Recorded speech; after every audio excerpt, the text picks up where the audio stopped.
ये लो, जल्दी से 17 का टेबल याद करो, जल्दी जल्दी जल्दी दिखाओ। अरे वाह गेंडा भाई, तुम्हारा तो बुखार छू मंतर हो गया, शायद वो ना तुमसे डर गया होगा। ये लो, अब जल्दी से अपना सैंडविच खत्म करो होमवर्क के साथ साथ। हाँ बोलो। मुझे ना 17 के टेबल याद करा दो ना प्लीज। अच्छा हाँ पहले मेरा करो। अच्छा एक एक करके करवाते हैं। अरे वाह, पढ़ाई हो रही है। मानस, आपका होमवर्क हम करवा देते हैं। लाओ। मुझे मैथ्स का होमवर्क करनी है, मेरी मैथ्स बहुत हार्ड है, आप नहीं करवा पाओगे। माँ, वो मानसी करने का मतलब था कि हमें तो सिर्फ 17 की टेबल याद करनी है ना, और साथ में 12 तक पढ़ाई की है, और वो गांव वाले कॉलेज भी जाती है, इसलिए ना सब आता है, वो हमें बिल्कुल अच्छे से याद करा देगी। तुम कॉलेज जाती हो? जी मुखियाइन जी, हमारे गांव में तो 12वीं तक का ही स्कूल था, और हमें ना पढ़ने का बहुत शौक है। तो हमें आगे पढ़ना था, तो हमने मुखी जी को बोला कि कॉलेज में दाखिला दिला दीजिए, तो उन्होंने हमें दाखिला दिला दिया और हम रेवाड़ी कॉलेज में ही पढ़ते हैं। ये तो बहुत अच्छी बात है। मुखी जी तो हैं ही आधुनिक विचारों वाले, औरतों की शिक्षा और सम्मान के लिए हमेशा आगे रहते हैं। चलो अच्छा है, तुम इतनी पढ़ी लिखी हो तो बच्चों को तुम ही पढ़ाना।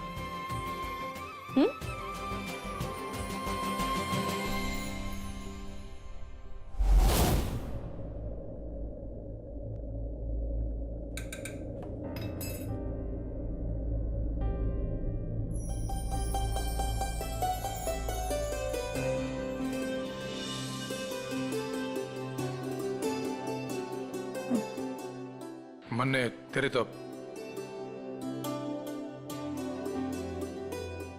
मन्ने काम है तेरे तो।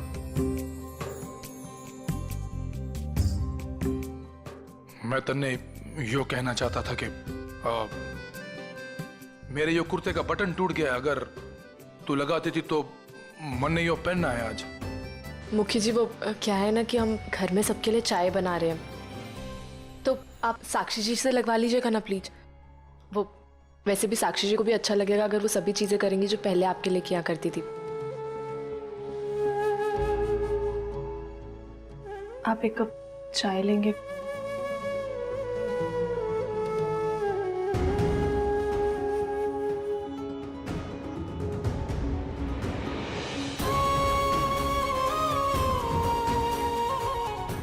यो अचानक तने क्यों हो गया भावरी? तू मेरे तो ऐसे बेरुखों सा व्यवहार क्यों करने लग गई? हाँ, अभी तन्ने मैंने आवाज लगाई थी और तूने सुनी अनसुनी कर दी।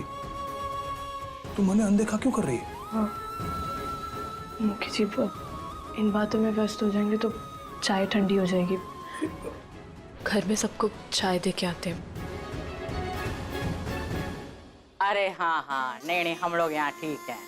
अच्छा, वो भूरी बता रही थी कि लक्ष्मण के बेटे की शादी के लिए आप सब लोग गोवा आए हो, तो ये तो बड़ी अच्छी बात है। लगता है पूरा गांव ही गोवा पहुंच गया है। जी मालकिन, हम लोग भी कल ही गोवा आए हैं। बहुत बहुत मुबारक हो आपको, लक्ष्मण को, उसके बेटे को। अब आप लोग गोवा आए हुए हो तो फिर हवेली पर आ जाओ मिलने।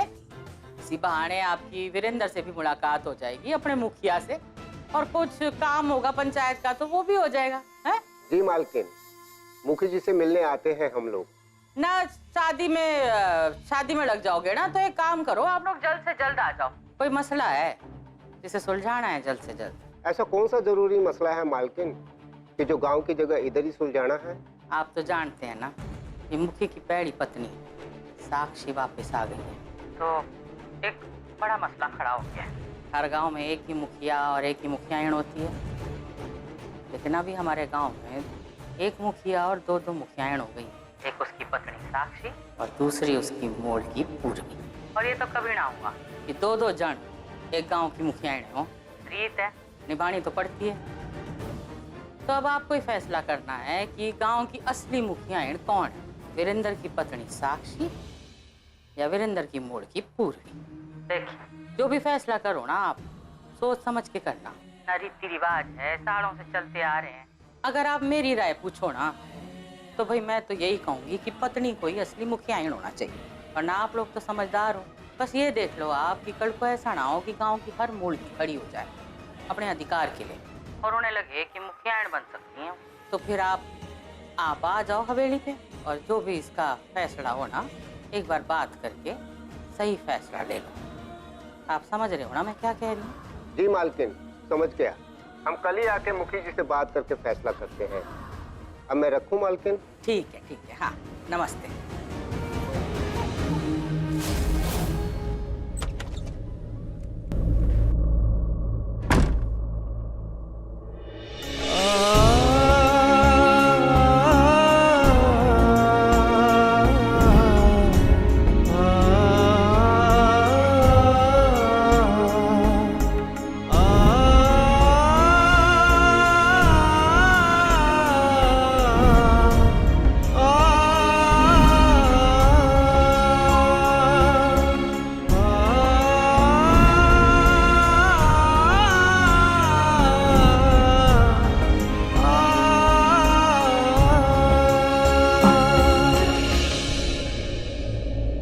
मुखी जी, आप यहाँ पे साक्षी जी ने देख लिया तो फिर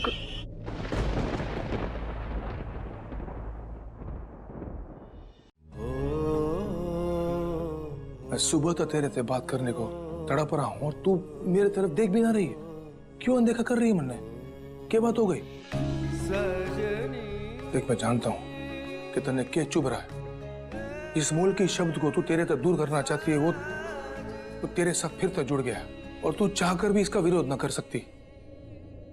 सही कह रहा हूं ना मैं? हाँ, सही कह रहा हूं ना मैं?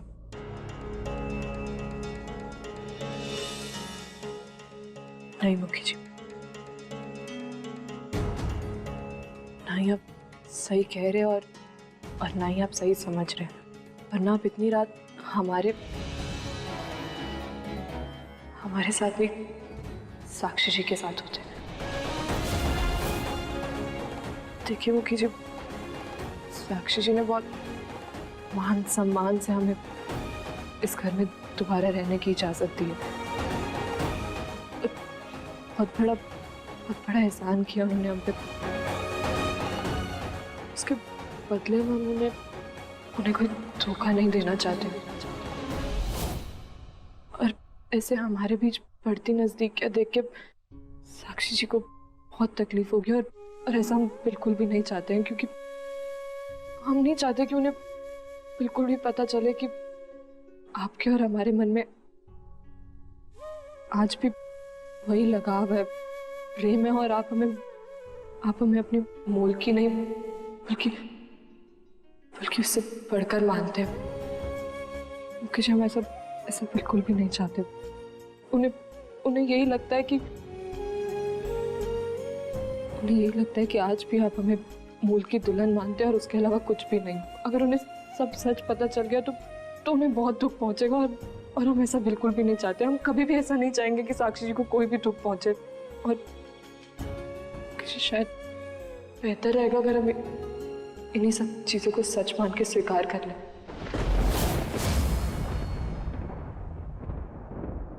और तेरे मेरे बीच में जो सच है उसका क्या करें? तू जानती है कि तेरे बिना मेरा क्या हाल हो रहा है। दुनिया के लिए तू भले ही मोल की है, पर मेरे लिए तू मेरा सब कुछ है। तू सब कुछ है मेरा।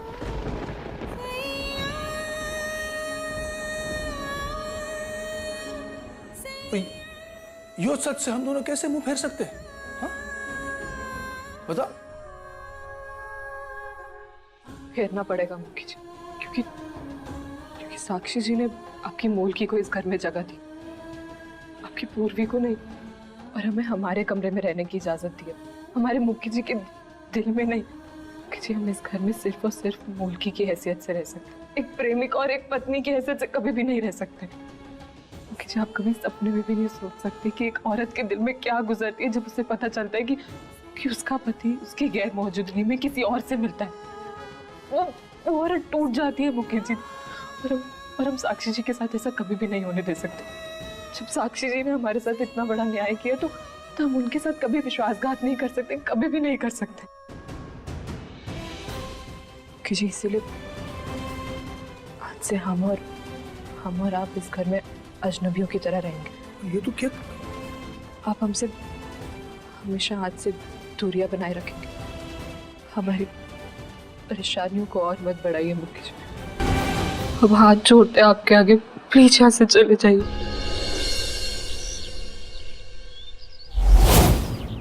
आइए आइए, देख तो सही वीरेंद्र, तुझसे मिलने कौन आया रेवाड़ी से इतनी दूर। आइए आइए, अब पधारिए पधारिए। नमस्कार नमस्कार, राम राम राम राम, बैठिए बैठिए बैठिए। देखा, रेवाड़ी से इतनी दूर गोवा आए हमारी हवेली में। अंजलि, जरा नाश्ते का प्रबंध कर और ले आ। बताइए गोवा कैसे आना हुआ? मुखी जी लक्ष्मण के बेटे की शादी में आए थे, हाँ, सोचा आप यहाँ हैं तो आपसे भी मिल लें। ये अच्छा किया आपने यहाँ पर आके। और बताइए रेवाड़ी में सब ठीक चल रहा है? वैसे तो सब ठीक है, पर के हुआ? मुखी जी, सच्चाई तो यो है कि हम आपसे एक खास मकसद से मिलने आए हैं। हाँ हाँ, खुल के बताओ क्या बात है। वैसे आपसे तो कुछ छुपाना है मुखी जी। जब से मुखियानी जी सही सलामत लौटी हैं, गांव के सब लोगों में बहुत खुशी है। लेकिन के? हाँ बोलो बोलो। सबके मन में बस एक ही सवाल है, एक बहुत बड़ी समस्या खड़ी हो गई है। क्या समस्या? समस्या ये हो गई है मुखी जी कि गांव में दो मुखियाइन तो हो ना सकती। ये हम, आप और सब गांव वाले सभी जानते हैं।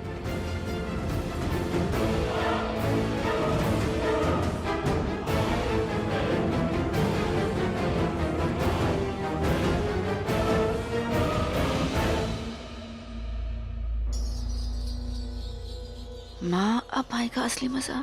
अब पता चलेगा कि दोनों तलवारों में से कौन सी तलवार मयान में रहेगी और कौन सी बाहर जाएगी। जब मुखियाणी का दर्जा छीना जाएगा ना उस मुल्की से, तब देखना दिल को इतनी तसल्ली मिलेगी ना, और उसकी जो बेइज्जती होगी ना, देखकर मेरा दिल खुश हो जाएगा। बस अब शांति से देखते रहना। हमारे और आसपास के गांव में यो बात को लेकर काफी बातें बन रही है, हंसी भी उड़ाई जा रही है आपकी। इसलिए गांव के रीति रिवाज के अनुसार आपकी पहली धर्मपत्नी साक्षी जी ही मुखियाणी बनने के काबिल है। यो जो पूर्वी जी मुखियाणी है, उनके पद को खारिज करना होगा।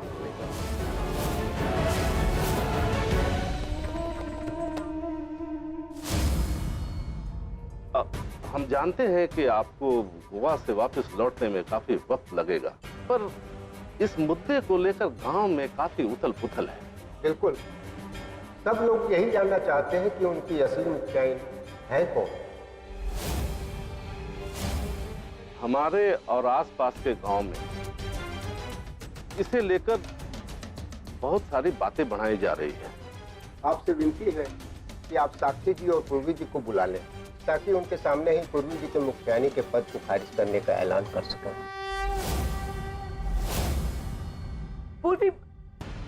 पूर्वी जी वहाँ हैं।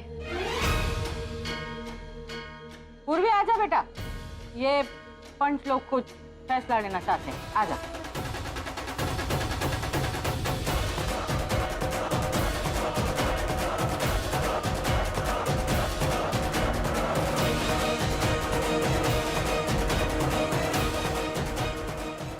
पूर्वी जी, हमें बड़ा दुख के साथ कहना पड़ रहा है कि जब साक्षी जी वापस लौट कर आ गई,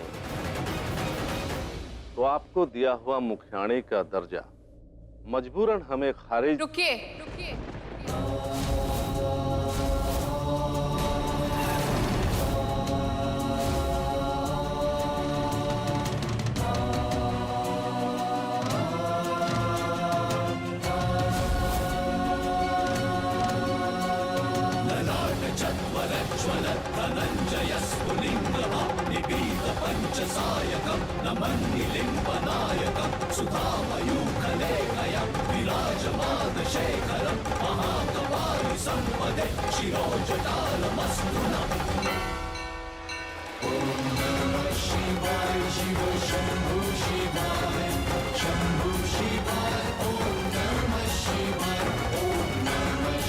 मुखी जी, ये हमारे यानी कि मुखियानी के पद का मामला है। क्या आपको नहीं लगता कि इस पर फैसला लेने का हक भी हमारा है?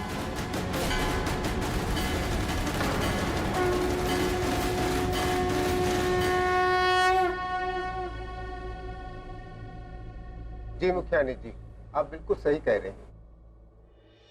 माँ, ये तो कहानी में नया मोड़ आ गया। सालों बाद बने मुखियाइन के पद को ये साक्षी इतनी आसानी से छोड़ेगी नहीं। इस मूलकी से सारे हक ले लेगी और इसको कर देगी बाहर। गांव वाले बिल्कुल सही पूछ रहे हैं। इन हालातों में उन्हें ये जानने का पूरा हक है कि उनकी मुखियानी कौन होगी। हम या पूर्वी।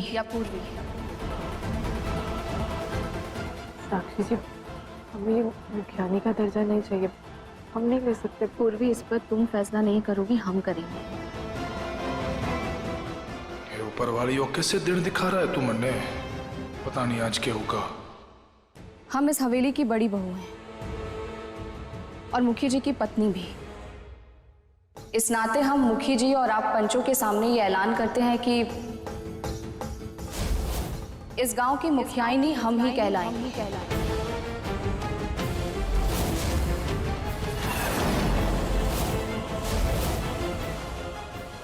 लेकिन हमारे साथ साथ पूर्वी भी इस गांव की मुखियाइनी कहलाएगी।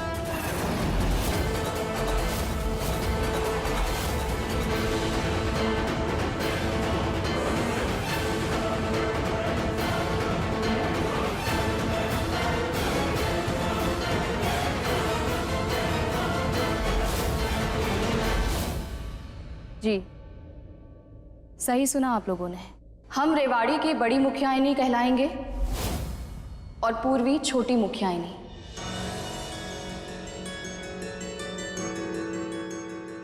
मुखियाइनी का दर्जा हम दोनों में बराबर बटेगा। तो अब फैसला हो चुका है।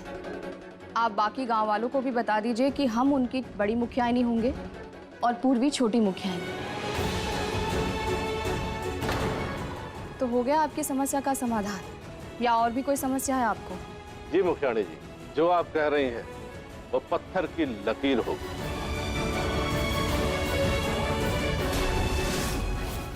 तो अब आप जाइए और गांव वालों को बता दीजिएगा कि फैसला हो चुका है।